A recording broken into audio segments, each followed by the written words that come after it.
தட்டை, சீடை, முறுக்கு, ரிப்பன் பக்கோடா, அதிரசம், என்ன வேணாலும் செய்யுங்க.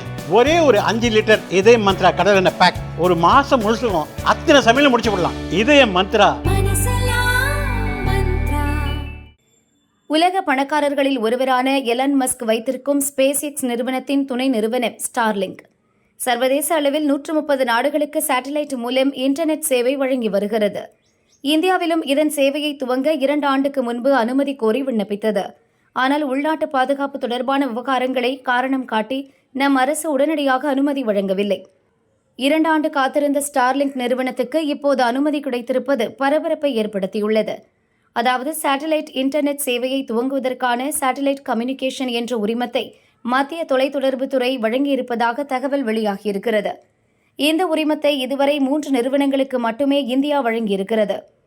ஜியோ, யூட்டல்சாட், ஒன்வெப் நிறுவனங்களுக்கு பிறகு எலன் மஸ்கின் ஸ்டார்லிங்க் நிறுவனத்துக்கு தான் இந்த லைசன்ஸ் கிடைத்துள்ளது.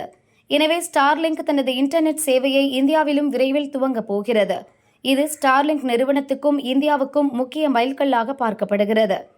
ஸ்டார்லிங்க் மூலம் இந்தியாவின் கிராமப்புற பகுதிகளுக்கும் மலிவு விலையில் அதிவேக இன்டர்நெட் சேவை கிடைப்பதற்கான வாய்ப்பு உருவாகியுள்ளது. எலன் மஸ்க் நிறுவனத்தின் என்ட்ரியை மத்திய தகவல் தொடர்புத்துறை அமைச்சர் ஜோதிராதித்ய சிந்தியா சில நாட்களுக்கு முன்பு உறுதி செய்திருந்தார்.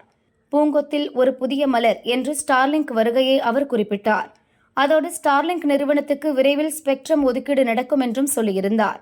இந்நிலையில்தான் ஸ்டார்லிங்க் நிறுவனத்துக்கு மத்திய அரசு லைசன்ஸ் வழங்கிய செய்தி இப்போது வெளியாகியுள்ளது.